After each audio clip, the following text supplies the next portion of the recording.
ہاں میں سچا ہوں. میں نے پوری دنیا کا عالم تصور میں نظارہ کیا. میں نے جس شخص سے پوچھا اس نے کہہ دیا ہاں میں سچا ہوں, ہاں میں سچا ہوں, لیکن میں نے ان کا یقین نہ کرا. میرا ذہن منتشر ہو گیا, میرا ایمان بولا, میرا ذہن بولا اے عمران اشرفی تو دنیا دار انسان سے نہ پوچھ, تو اللہ کے کلام سے پوچھ. میں نے قرآن سے پوچھا اے قرآن تو ہی بتا یہ سچے لوگ کون ہیں. تو قرآن جواب دیتا ہوا نظر آتا ہے من النبیین والصدیقین والشہداء والصالحین. معلوم ہوا بھورشا بابا بھی سچے ہیں, معلوم ہوا ابو بکر صدیق بھی سچے ہیں, معلوم ہوا عثمان غنی بھی سچے ہیں, معلوم ہوا مولا علی بھی سچے ہیں, معلوم ہوا حضور غوث اعظم بھی سچے ہیں, اور خواجہ خواجہ معلوم ہوا جو ہند کے راجا ہیں ہمارے پیارے خواجہ ہیں وہ بھی سچے نظر آ رہے ہیں. پوری دنیا میں جس ولی پر اللہ تعالیٰ کا خاص فضل و کرم ہے, جو اللہ کا ولی ہے, چمکتا دمکتا نظر آ رہا ہے, ان پر اللہ کا انعام ہے. کان کھول کے سنو مسلمانوں, کان کھول کر سن لو, جتنے بھی آلے رسول ہیں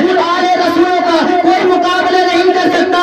ارے اعلیٰ حضرت فرماتے ہیں تیری نسل پاک میں ہے بچہ بچہ نور کا, تو ہے نا نور تیرا سب گھر. یہ آلے رسول ہیں, عطائے رسول ہیں.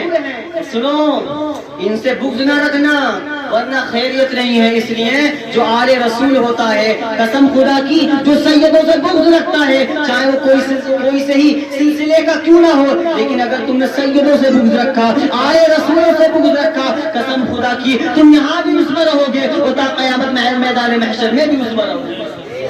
آل رسولوں سے نہ جھگڑو, اس لیے کہ یہ جو آل ہے یہ مصطفیٰ سے چلتی آ رہی ہے. یہاں تک کہ مولا علی ہے, فاطمہ الزہرا ہے, وہ نور سے پیدا ہے. امام حسن ہے وہ نور سے پیدا ہے. امام حسین ہے وہ نور سے پیدا ہے. ارے زین العابدین ہے وہ نور سے پیدا ہے.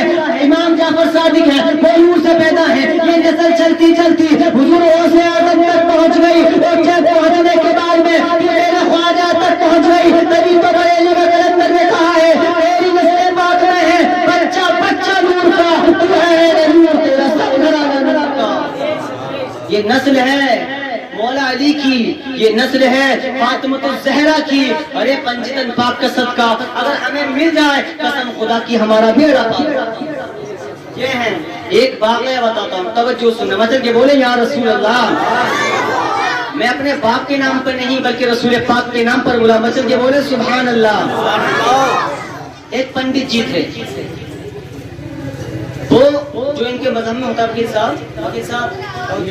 جو ان کے مذہب میں ہوتا ہے, میں کسی مذہب والوں کو برا نہیں کہوں گا, تو ان کے یہاں دودھ چڑھایا جاتا ہے مندر پر. تو ایک پنڈت جی ڈیلی اپنے لٹیا میں دودھ لے کے جاتے اور مندر پر چڑھا کر آتے. ایک آپ کی نوجوان بیٹی تھی, آپ کی نوجوان بیٹی کہنے لگی بابا آپ کہاں سے آ رہے ہیں؟ تو پنڈت جی نے کہا بیٹی میں بھگوان کو دودھ پلا کر آ رہا ہوں. کہا بابا ایسا کرنا صبح کو دودھ میں پلا کر آؤں گی اور میں یہ دیکھنا چاہتی ہوں کہ بھگوان دودھ کیسے پیا کرتے ہیں. کہا ٹھیک ہے بیٹی آپ چلی جانا. صبح کا سویرا ہوا, اللہ الصمد, جیسے ہی صبح ہوئی ہے اب بچی نے ہاتھ میں کٹورا لیا ہے, ایک کوئی کنڈری لی ہے, اس میں برتن میں دودھ لیا, اور دودھ لینے کے بعد اپنے باپ سے کہتی ہے بابا میں دودھ پلانے کے لیے جا رہی ہوں. اس کا باپ کہتا بیٹی جا, وہ سائی کر کے جانا, وہ سائی کر کے آنا. اب ہوتا کیا ہے وہ جوان بیٹی ہے, اللہ اکبر, نگاہیں جوان بیٹی پر. راستے والے جو لڑکے کھڑے رہتے ہیں ان پر نگاہ ہے, لیکن بچی کو کچھ کام نہیں, وہ تو اپنے بھگوان کو دودھ پلانے کے لیے جا رہی تھی. جیسے ہی بچی مندر میں پہنچی اور پہنچنے کے بعد میں اب اپنے بھگوان کے سامنے وہ دودھ رکھ دیتی ہے, اور دودھ رکھنے کے بعد میں کہتی ہے بھگوان چلو دودھ پی لو, لیکن وہ نہیں سنتا ہے. ارے پتھر بھی کیا بھلا سنتا ہوگا, پتھر نہیں سنتا ہے, سنتا وہ ہے جس کے جسم میں جان ہے, جس کی روح میں جان ہے, جس کے جسم میں جان ہے. بچی نے کہا دودھ پی لے, اسے نہیں سنا. ارے پتھر کہاں بولا کرتا ہے, 3 مرتبہ کہا, 4 مرتبہ کہا, لیکن اس پتھر کی مورتی نہ سنا. لیکن بچی کہنے لگی آج میں جب جاؤں گی یا آج تم دودھ پی کر دکھاؤ گے, آج میں یہ دیکھنا چاہتی ہوں کہ تم دودھ کیسے پیا کرتے ہو.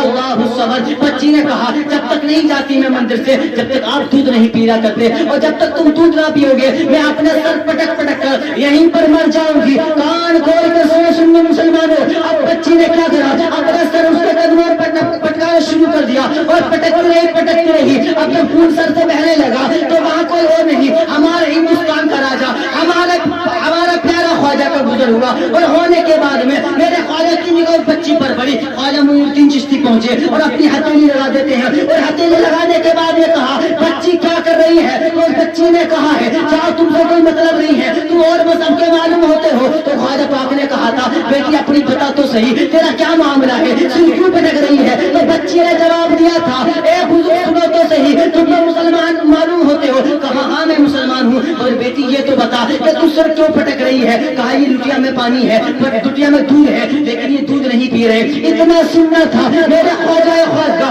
پورے ہندوستان کا راجا قسم خدا کی اس خود سے کہنے لگا. اس مورتی سے خواجہ پاک نے کہا چل دودھ پی لے. نہیں سنا. دو مرتبہ کا دودھ پی لے. نہیں سنا. خواجہ نے اس کے کان کو پکڑا اور کانوں کو پکڑ کر میٹ دیا کہ تجھے سنائی نہیں دیتا, تجھے معین الدین حسن کیا کہہ رہا ہے, معین الدین کیا کہہ رہا ہے. اتنا سننا تھا مورتی میں حرکت پیدا ہو گئی اور وہ شان سے دودھ پینے لگا. یہ خواجہ کی کرامت تھی. اب بچی وقت خوشی خوشی نظر آتی ہے اور آنے کے بعد میں کہا ہے اب جیسے ہی گاؤں میں قدم رکھا اب طرح طرح سے ذہن میں منتشر ہے, طرح طرح سے ذہن منتشر ہے. کوئی کہہ رہا تھا آج پنڈت کی لوٹی اس سے لٹا کر آ رہی ہے, کوئی طرح طرح کے الزام لگا رہا تھا کہ یہ تو اپنے پورے گاؤں کی بے عزتی کر کے آئی ہے, اپنی عزت نیلام کرائی ہے. لیکن بیٹی نے کچھ نہ سنا, بیٹی گھر کی جانب چل دی ہے. اب جیسے ہی بیٹی آگے جا رہی ہے پورا مجمع پیچھے پیچھے یعنی پورے گاؤں والے جا رہے ہیں. وہ جانے کے بعد میں کہا پنڈت جی آپ تیری بیٹی نے عزت لٹا کر آئی ہے, تیری بیٹی عزت لٹا کر آئی ہے. اب اپنی بچی کا ہاتھ پکڑا پنڈت نے, وہ کہنے لگا بیٹی بتا تو صحیح کہ تو عزت گوا کے آ رہی ہے. کہا بابا جان میں عزت گوا کے نہیں بلکہ پورے گاؤں کی عزت اچھاڑ کر آ رہی نہیں, بلکہ میں تو پورے گاؤں کی عزت کی شان بڑھا کر آ رہی ہوں. کہا بتا تو صحیح کیا ہوا. کہا جب میرے بابا نے دودھ نہیں پیا تھا, جب میرے بھگوان نے دودھ نہیں پیا تھا تو کوئی اللہ کا ایک نیک بندے کا گزر ہوا, اس نے جب 3 مرتبہ کہا تو اس نے دودھ پی لیا. یہ سب حیرت میں پڑ گئے. کوئی 80 سال کا اس کا بوڑھا تھا, کوئی 70 سال کا تھا, کوئی 50 سال کا تھا. کہا ہماری اتنی عمر ہو گئی ہے لیکن آج تک بھگوان نے دودھ نہیں پیا, تم یہ کیا کہہ رہی ہے؟ تو اس نے کہا تھا میں نے اپنے آنکھوں سے دیکھا ہے اس بزرگ نے میرے سامنے اس کو کہا نہ میٹھے اور میٹنے کے بعد میں اس نے دودھ پیا تھا. کہا تو جھوٹ بول رہی ہے. اب بچی کو لے کر پہنچے مندر کے پاس میں, جیسے ہی لے کر پہنچے ہیں اب خواجہ خواجہ پورے ہندوستان کا میرا خواجہ اب وہاں نہیں ہے. اب منتشر پیدا ہو گئی, اب دیکھنے میں لگ گئے اب کیا ہوتا ہے. ایک پیڑ کے نیچے پورے ہندوستان کا میرا خواجہ آرام فرما رہے ہیں. اللہ اکبر. پورا گاؤں پاس میں پہنچا اور پہنچنے کے بعد کہا تم نے دودھ کیسے پلا دیا؟ اب ہاتھ میں دودھ ہے اتنا کہا ہے. پھر بچی نے کہا خواجہ معین الدین چشتی کو بلا لوں گی ورنہ تو دودھ پی لے. اب مورتی نے اس پتھر کی مورتی نے پھر دودھ پی لیا. پھر خواجہ کو دیکھنے میں لگ گئے جیسے خواجہ پیڑ کے نیچے تشریف فرما کے آرام کر رہے تھے. اللہ اکبر. جیسے ہی پیڑ کے نیچے پہنچے آپ دیکھتے کیا ہے پورا گاؤں ہے. کہا بتاؤ تو صحیح یہ تم نے کیسے کر دیا, بتاؤ تو صحیح تم کون ہو؟ کہا میں مسلمان ہوں. اللہ سوال. اتنا کہا کہ تمہارا نام کیا ہے؟ کہا ہم نے معین الدین حسن کہتے ہیں. اتنا کہا جیسے ہی میرے خواجہ نے ان کے سامنے دودھ پلایا. اب چلتے بنے پورے گاؤں نے دامن پکڑ لیا اور پکڑنے کے بعد کہا ہمیں کس کے سہارے چھوڑ کر جا رہے ہو؟ ارے ہاتھ بڑھاؤ, کلمہ پڑھاؤ. خواجہ نے سارے کو مسلمان کر دیا. کبھی تو آدھا تک کرواتے ہیں جب ان کے گدا بھر دیتے ہیں شاہانہ زمانہ کی جولی. ارے محتاج کے نبی عالم ہے کا عالم کیا. یہ تھے خواجہ, یہ تھے خواجہ خواجہ کی کرامت. لیکن سنو اگر تمہارے والدین تم سے ناراض ہیں تو تم کامیاب نہیں ہو سکتے. قرآن سے دور ہو کامیابی نہیں ملے گی, نمازوں سے دور ہو تو کامیابی نہیں ملے گی. ارے یہاں لے کر تمہیں کوئی ایوارڈ ملے نہ ملے تم قرآن کی تلاوت کرتے رہو, 5 وقت کی نماز پڑھتے رہو, والدین کی خدمت کرتے رہو. قسم خدا کی ذمہ داری کے ساتھ کہتا ہوں نماز بھی ساتھ ہوگی, تلاوت قرآن بھی ساتھ ہوگا, والدین کی خدمت بھی ساتھ ہوگی. ارے یہاں ایوارڈ ملے نہ ملے لیکن آمینہ کا لال مدینے کا ہیرا جنت میں ایوارڈ دلاتا ہوا نظر آئے گا. قسم خدا کی عادت فرماتے ہیں اس سے اور جنت سے کیا مطلب بہت دور ہو, ہم رسول اللہ کے جنت رسول اللہ. اللہ تعالی ہم سب کو اس پر عمل کرنے کی توفیق عطا فرمائے.